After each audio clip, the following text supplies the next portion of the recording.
Alhamdulillah,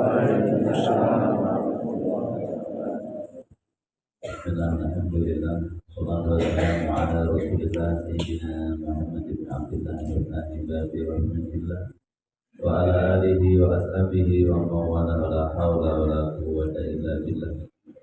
Subhanaka la ilma lana illa ma 'allamtana innaka antal alimul hakim. Rabbi shrah li sadri wa yassir li amri wa hlul 'uqdatam min lisani yafqahu qawli. Hadirin wal hadirat, Bapak Ibu jamaah salat maghrib rahmatullah. Mari rasa syukur senantiasa kita haturkan kehadirat Allah Subhanahu wa taala atas segala nikmat hidayah dan inayahnya. Malam hari ini Allah Subhanahu wa taala pertemukan kita kembali di majelis yang mulia ini untuk kita silaturahmi, untuk kita doa ini. Semoga Allah berikan kepada kita ilmu yang manfaat, barokah di dunia wal akhirah. Amin amin ya rabbal alamin. Bapak Ibu yang kami hormati, masih melanjutkan kajian tentang keutamaan surat-surat dalam Al-Quran. Bismillahirrahmanirrahim.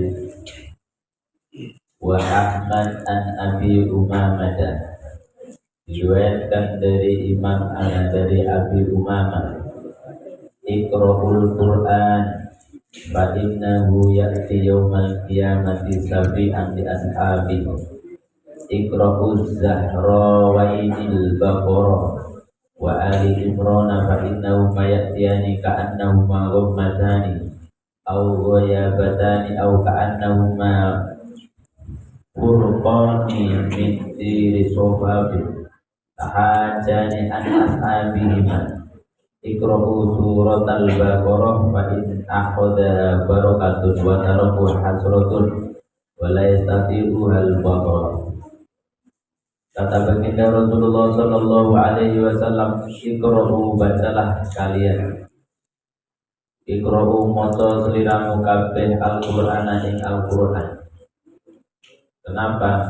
Yakti fa'innahu mongko satemene Al-Qur'an niku yakti besok datang. Yaumal qiyamati ing dalem dina kiamah syafi'an, maringi syafaat, maringi pitulungan di ashabihi datang tiang sing seneng maca Qur'an. Jadi orang yang suka membaca Qur'an itu nanti akan dapat syafaat dari Al-Qur'an. Kalau pesannya bagi Rasul, Iqra'ul Qur'an. Jadi bacalah Qur'an, karena sesungguhnya Qur'an itu nanti akan datang besok di hari kiamat dan memberi pertolongan kepada orang yang suka membacanya. Iqra'uz Zahrawaini, bacalah dua surat yang bercahaya, yang mencorong. Bacalah dua surat yang bersinar. Nomor surat yang bersinar niku Al-Baqarah wa Ali Imran, yaitu surat Baqarah dan surat Ali Imran. Jadi surat Baqarah surat yang kedua, surat Ali Imran surat yang ketiga. Itu dikatakan oleh baginda Rasul dua surat yang bersinar, yang mencorong. Wa innahuma mongko sak temene surat Al-Baqarah wa Ali Imran, sesungguhnya surat Al-Baqarah dan surah Ali Imran iku yaktiani besok keduanya datang. Ka'annahuma, seperti keduanya, ummatani, mendung. Jadi surat Baqarah, surat Ali Imran itu besok di hari kiamat seperti mendung yang menaungi. Aigo yabatani, atau iup-iupan, terutama iup-iupan atau mendung yang menaungi. Ka'annahuma furqani minatiri sawabin. Keduanya surat Baqarah, surat Ali Imran itu seperti dua kelompok burung yang berbaris. Burung yang berbaris bareng-bareng, pirang-pirang. Tahajani sing bilani, berhujjah debat an ashabihima, demi membela orang yang suka membaca kedua surat ini, yaitu surat Ali Imran dan surat Al-Baqarah. Jadi surat Baqarah, surat Ali Imran itu besok datang di hari kiamat akan menjadi mendung yang menaungi bagi orang yang suka membacanya.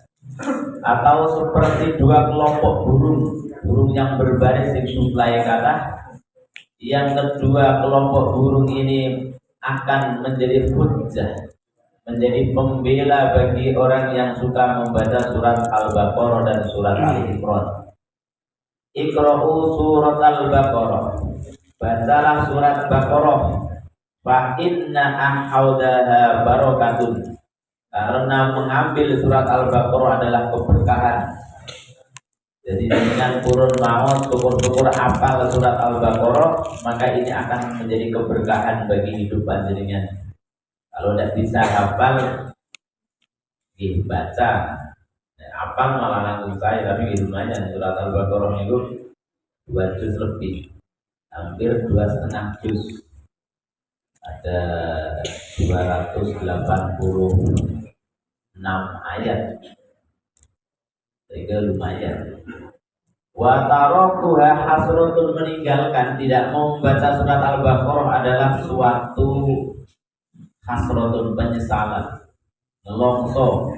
Nenek wong boten purun mau surat Al-Baqarah, rugi, nelongso. Hasratun itu maknane ngoten.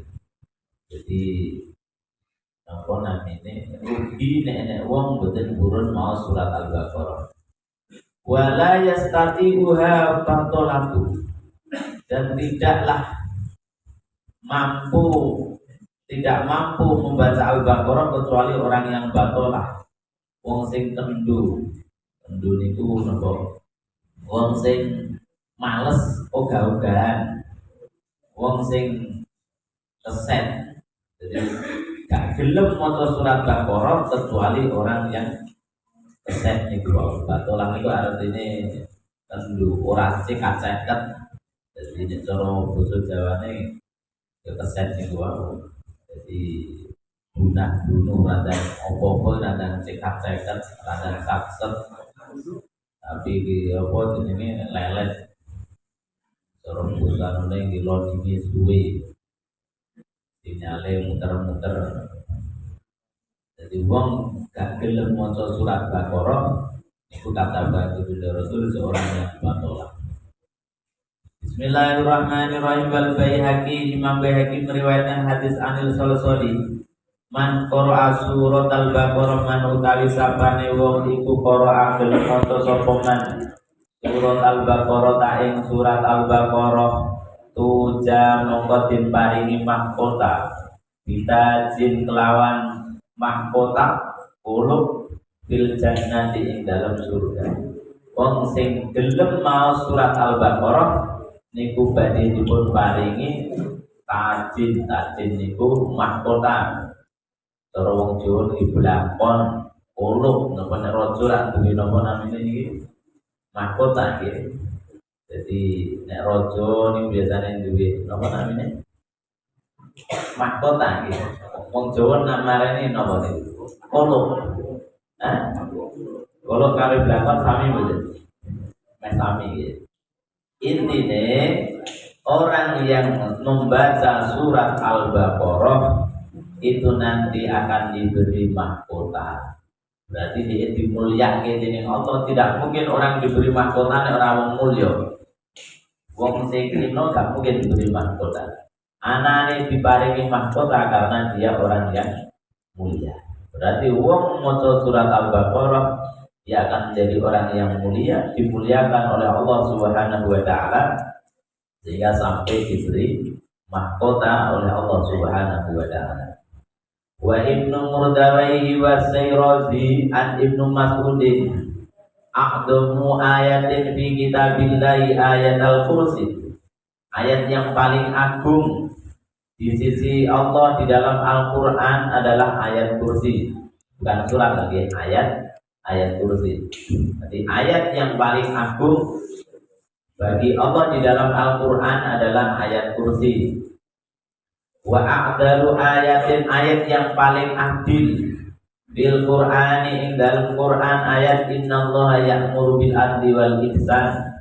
Ayat innallaha ya'muru bil adli wal ihsan wa ita'i dzil qurba wa yanha 'anil fahsya'i wal munkar wal baghi ya'idukum la'allakum tadhakkarun. Fadhkurullahal azim yadhkurukum washkuru 'ala ni'amihi yazidukum wa la dzikrullahi akbar. Itu biasanya diwaca wong sing khotbah. Khotbah sering niku kita dengar innallaha ya'muru bil adli wal ihsan wa ita'i dzil qurba wa yanha 'anil fahsya'i wal munkar wal baghi ya'idukum la'allakum tadhakkarun. Kenapa kok wong khotbah niku biasanya do maca innallaha ya'muru bil adli wal ihsan? Ini awal mulanya ngene. Untuk menetralisir, karena ketika apa namanya pemerintahan Sayyidina Hasan mengundurkan diri karena terjadi konflik kan nanti. Jadi mulai konflik itu mulai Sayyidina Ali konflik kali Muawiyah. Muawiyah kenapa kok konflik kalau Sayyidina Ali? Ketika itu Ali baru dibaiat. Yang belum mau membaiat adalah Sayyidina Muawiyah. Muawiyah itu gubernur Damaskus. Boten purun baiat Ali kalau Ali belum mau menghukum orang-orang yang membunuh Sayyidina Utsman. Nah, Sayyidina Ali belum mau mengusut namanya pembunuh Sayyidina Utsman kalau stabilitas negara belum kondusif. Nah, semua gubernur dari baiat Ali belum berani melangkah terlalu jauh. Nah, ingine Ali niku Muawiyah dan melu baiat. Ben semua sudah ikut baiat. Nah, Muawiyah gak gelem baiat Sayyidina Ali nek urung mengusut tuntas para pembunuh Sayyidina Utsman.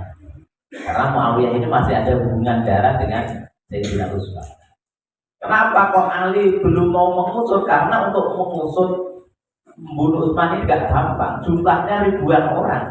Jadi saya ngopong nopo namanya rumah Sayyidina Utsman sampai membunuh Sayyidina Utsman itu jumlahnya tidak ada 1-2 orang, ratusan bahkan ribuan. Sehingga untuk mengadili sebanyak orang itu tidak mudah. Harus diperlukan keadaan sing kondusif. Ya akhirnya nopo terjadi perang. Makanya titik temunya terjadilah perang sipil. Perang sipil. Singkat cerita, ya, banyak orang-orang munafik yang bermain di situ. Akhirnya terjadi fitnah-fitnah. Perang sipil pasukan Sayyidina Ali menang. Tapi di tengah kalah niku panglima Muawiyah sing jenenge Amr bin As niku punya ide. Tentarane kabeh kon napa jenenge Quran niku ditaruh di atas tombak untuk damai kan. Terus akhirnya nopo ketika tentara-tentara niku tombake di nopo di mushaf Quran. Nah, di antara kubu Sayyidina Ali itu terjadi 2 kubu. Sing siji pokoknya kudu terus ke perang menang.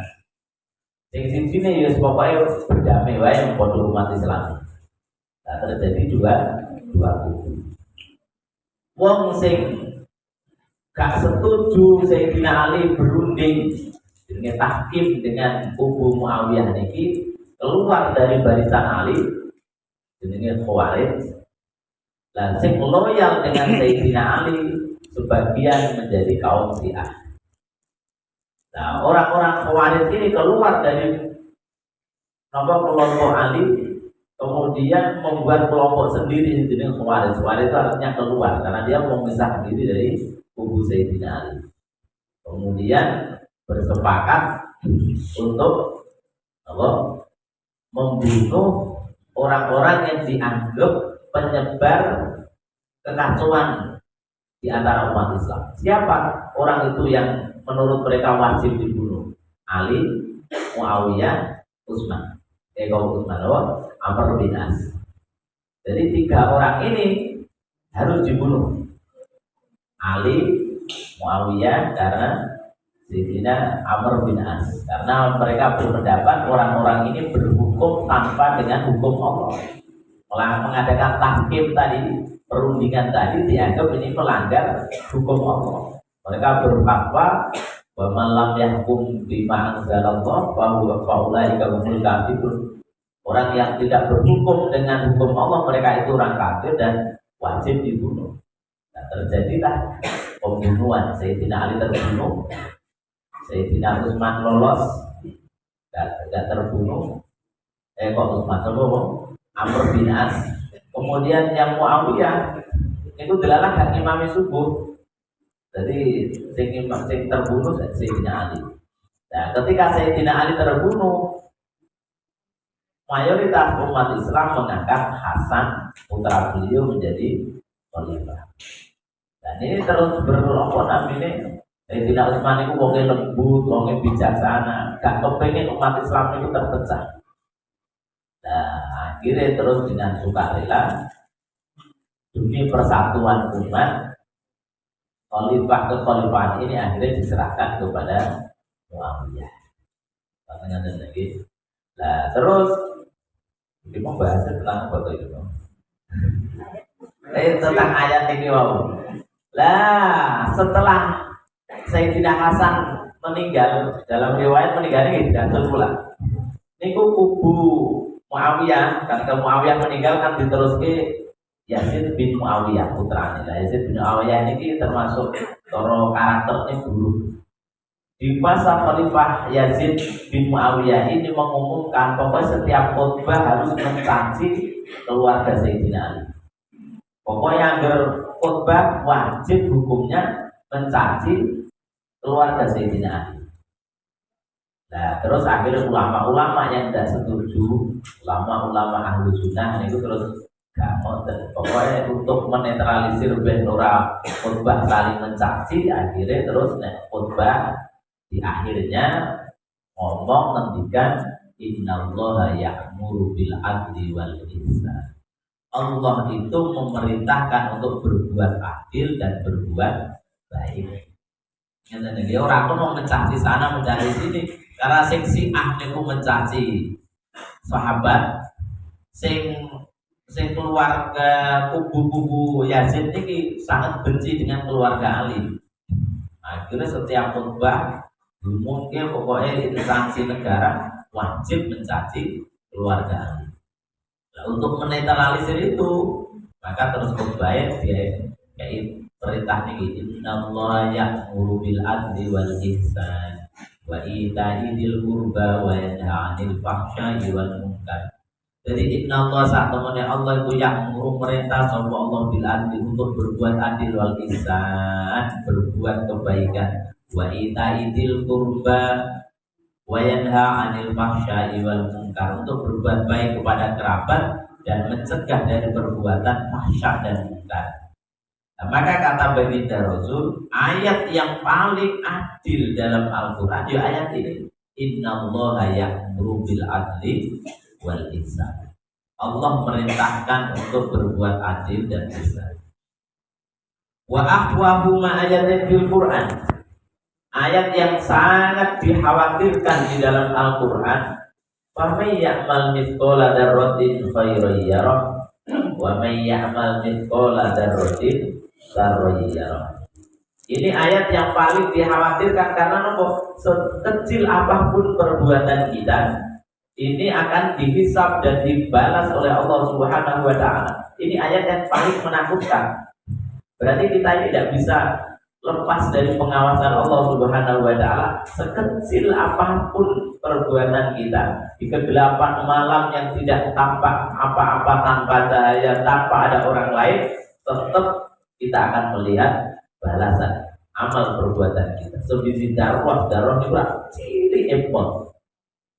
Amal sekecil apapun sebiji darah itu berarti pol cilik, lebih kecil daripada atom. Dan itu tetap akan dibalas oleh Allah Subhanahu wa taala. Dan amalnya elek tak bahaya. Nah, gitu dua amal sing elek tak bahaya, pokoknya amal sing gede, sing cilik mawon tetap dibalas. Apalagi kalau amalnya besar. Maka kata Rasul, ini ayat yang paling menakutkan di dalam Al-Quran, sangat mengkhawatirkan. Wa arja ayat dan ayat yang paling diharapkan sing kena dibuat harapan bil Qur'ani kul ya ibadiyalladzina asrafu ala anfusihim la taqnatu min rahmatillah innallaha yaghfiru dzunuba jami'an. Ini ayat yang paling nyenengke. Karena apa? Allah ngendikan kul katakan wahai Muhammad ya ibadiyalladzina asrafu ala anfusihim, wahai hamba-hambaku yang telah melampaui batas untuk diri mereka sendiri, la taqnatu min rahmatillah, janganlah berputus asa dari rahmat Allah. Karena apa? Innallaha yaghfiru dzunuba jami'a. Allah mengampuni dosa semuanya. Tidak ada dosa yang tidak diampuni oleh Allah. Ada lagi, jadi innallaha yaghfiru dzunuba jami'a. Tidak ada dosa yang tidak diampuni oleh Allah asal bertobat. Jadi sirik tidak diampuni kalau tidak bertobat. Ada lagi. Jadi enek ayat kan innallaha la yaghfiru ayyushraka bihi wa yaghfiru ma duna dzalik, bahwa Allah itu mengampuni dosa semuanya kecuali syirik. Dulu kan jangan bertobat. Nek tobat tidak ada istilah tidak diampuni. Nek wong meninggal masih dalam keadaan musyrik, ini tidak ada ampunan. Tapi kalau ada orang meninggal bahwa dosa selain musyrik masih ada kemungkinan diampuni oleh Allah. Nah, kalau kita manusia bertobat sebelum mati, semua dosa tidak ada yang tidak diampuni oleh Allah. Jadi kata Al-Quran ini, innallaha yaghfiru dzunuba jami'an. Allah mengampuni dosa semuanya, kabeh diampuni asal belum tobat. Nah, ini ayat yang paling kita harapkan, ayat yang paling nyenengke. Karena nyantai sini, kan wis kuwedin. Wah, itu ngamal ini diawasi kabeh. Ayat yang kena diluar-luar, kena kabar gembira bahwa orang-orang yang melampaui batas jangan sampai berputus asa dari rahmat Allah. Sebesar apapun dosa kita, sebanyak apapun kesalahan kita, maka kasih sayang Allah lebih luas daripada dosa dan kesalahan kita. Dengan dosa ini gede kaya apa? Rahmatnya Allah langkung luas, langkung agung daripada dosa-dosa kita. Pernah kita dengar cerita bagaimana di zaman Bani Israil ada orang membunuh 99 orang. Akhirnya ditemukan jadi 100. Ngoten mawon tobat jadi tompo tobat. Pernah kita dengar cerita ketika nopo namanya wong profesi menggali kubur kemudian mengambil nyuri kain kafan bareng maite izin nom hayu malah diperkosa sisan. Lho ngoten niku ra wis banget eleke wong iki. Ngoten niku mawon ditampi dosane apa tobat oleh Allah Subhanahu wa taala. Kita kan saelek-elek awake dhewe tak kira ora kebangetan ngoten. Jadi saelek-elek awake dhewe mungkin ora kebangetan nanti kados diceritakan wonten hadis itu. Mulane jangan berputus asa dari rahmat Allah Subhanahu wa taala. Mungkin kita manusia banyak salah, maka yang salah dulu jangan diulang, perbaiki diri. Mungkin kita dulu pernah hilaf, yang dulu biarlah berlalu untuk pelajaran kita ke depan. Jangan terus giling terus akhirnya seakan-akan Allah tidak akan mengampuni dosa kita saja.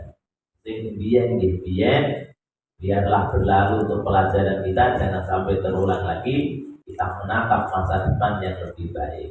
Nakal di nom, aku nakal di nom, wis nom nakal, saiki tuwa tuh nanti nakal. Sing repot terus tuwa je nakal, itu sing repot. Jadi aku di nom nakal di nom, wis ra apa-apa di nom, wis kebantu terus. Saiki aku tuwa ya terus nakal. Mumpung aku je tuwa tak nakal lho jare ngono. Mumpung je urip tak nakal jane. Karena kematian itu datangnya kapan saja bisa. Bismillahirrahmanirrahim. Inilah ayat yang paling diharapkan dalam Al-Quran adalah baginda Rasulullah Sallallahu Alaihi Wasallam. Wal Hakim an Abidarin. Inna Allah khatama surat al-Baqarah Sesungguhnya Allah menutup surat Baqarah di ayat ini dengan dua ayat. Aqtaniha, yang Allah memberikan dua ayat itu min kanzi, dari simpanan-simpanannya Allah. Alladzi tahtal arsy, yang ada di bawah arsy-nya Allah. Fataqfat ta'limuna allama yu'allim. Fata'alimuhunna, maka ulangono ajarkanlah dua ayat itu. Fata'allimunahunna, maka pelajarilah dua ayat itu. Wa'allimuhunna, dan ajarkanlah keduanya. Nisa'akum, kepada istri kalian. Wa abna'akum, dan anak-anak kalian. Jadi Allah menutup surat Al-Baqarah dengan dua ayat. Berarti dua ayat dimulai dari mana? Amanar Rasul bima unzila ilaihi min rabbihi wal mu'minun kullun amana billahi wa malaikatihi wa kutubihi wa rusulihi la nufarriqu baina ahadin min rusulihi wa qalu sami'na wa ata'na ghufranaka rabbana wa ilaikal masir. La yukallifullahu nafsan illa wus'aha, laha ma kasabat wa 'alaiha maktasabat. Rabbana la tu'akhidna in nasina aw akhtana. Rabbana wa la tahmil 'alaina isran kama hamaltahu 'alal ladzina min qablina. Rabbana wa la tuhammilna ma la taqata lana bihi wa'fu 'anna waghfir lana warhamna anta maulana fansurna 'alal qaumil kafirin. Berarti mulai dari amanah Rasul, dari dua ayat akhir surat Al-Baqarah. Kata Rasul, dua ayat ini Allah berikan dari sisi simpanannya Allah Subhanahu wa ta'ala yang ada di bawah arsy-nya Allah. Fata'allimu allama yu'allim. Fatu'allimuhunna, maka belajarilah dua ayat itu. Nah, itu dihafalke. Nek pun iso wa'allimuhunna, dan ajarkanlah kedua ayat itu nisa'akum, kepada perempuan-perempuan kalian, maksudnya istrinya diajari kon maca dua ayat akhir surat Al-Baqarah. Tawa kon ngapalke dua ayat akhir surat Al-Baqarah. Fa innaha sholatun wa qira'atun wa du'aun, karena dua ayat ini ada doa, bacaan, ada dan doa di dalamnya. Jadi di dalam dua ayat akhir surat Al-Baqarah ini enek dungane, yo enek bacaan Quran yang berisi doa.